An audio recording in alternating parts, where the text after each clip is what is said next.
हाय सांगମାନେ good morning. आशा କରୁଛି ଆପଣମାନେ ଭଲରେ ଥିବେ। ମୁଁ ବି ଭଲରେ ଅଛି। ଆଉ ଚାଲନ୍ତୁ ଏବେ କ'ଣ କରିବା। ଆଉ ଆମେ ବାହାରେ ତାମିଲନାଡୁରେ ତ ଅଛୁ, ଆପଣମାନେ ଜାଣିଥିବେ। ସକାଳୁ ସକାଳୁ ଗାଧୋଇ ପାଧେଇ ଆମେ ରେଡ଼ି ହେଇଯିବା ଡ୍ୟୁଟି ଯିବାର ଲାଗି। ଆଉ ମୁଁ ସକାଳୁ ସକାଳୁ ଗାଧୋଇ ଆସିଲି, ଆପଣ ଦେଖିପାରୁଥିବେ ପୁରା ଫ୍ରେଶ୍ ଲାଗିଲା। ଏବେ ଚାଲନ୍ତୁ ଦେଖିବା ଆମ ସକାଳ ଖାଦ୍ୟ କ'ଣ ହେଇଛି।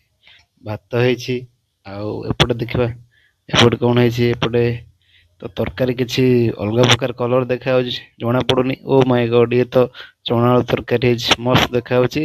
ହଳଦୀ ଟିକେ କମ ହେଇଗଲା ସାୟଦ, ସେଥିପାଇଁ ଧଳା ଧଳା ଦେଖାଯାଉଛି। ଚଳିବ, ଆମେ ପୁଅ ପିଲାମାନେ ଆଡଜଷ୍ଟମେଣ୍ଟ କରିଦେବା, କିଛି ଅସୁବିଧା ନାହିଁ।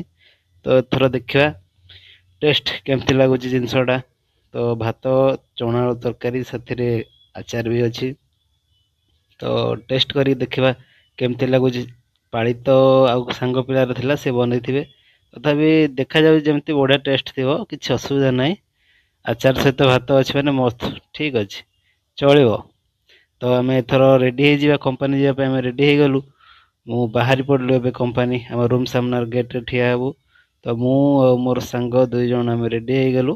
କମ୍ପାନୀ ଗେଟ୍, ରୁମ୍ ସାମ୍ନା ଗେଟ୍ରେ ଠିଆ ହେଇଛୁ। ତ ଆଉ ଗୋଟେ ସାଙ୍ଗ ପିଲା ଆସିବ, ଜଷ୍ଟ ହେଇ ସେ ଆସିଗଲେ।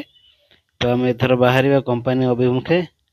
ତ କମ୍ପାନୀ କିଛି 3-4 କିଲୋମିଟର ଦୂର ହବ। ତ ମେନ୍ ରୋଡ୍ ପାଖରେ ଆମର ରୁମ୍। ତ ଆରାମସେ ଆମେ ବାହାରିଲୁ 3 ଜଣ ମେନ୍ ରୋଡ୍ ପଟେ।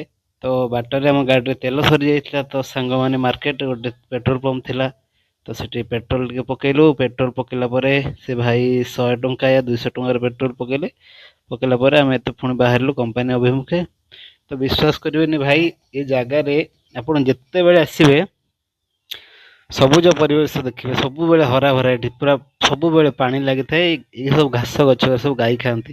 ସବୁବେଳେ ଅତି ସୁନ୍ଦର ଏଗୁଡା ଦେଖାଯାଏ। କମ୍ପାନୀ ସାଇଟ୍ ରେ ଜାଗା ଅଛି, ମସ୍ତ ଦେଖାଯାଏ। ଆପଣ ମାନେ ଦେଖିପାରୁଥିବେ ବଡ ବିଲ୍ଡିଂ ଟା, ଏଇଟା ହଉଛି ଆମ କମ୍ପାନୀ। କମ୍ପାନୀ ମସ୍ତ ଅଛି ଭିତରେ, ଦେଖିପାରୁଥିବେ କେତେ ବଡ ବିଲ୍ଡିଂ ଟା।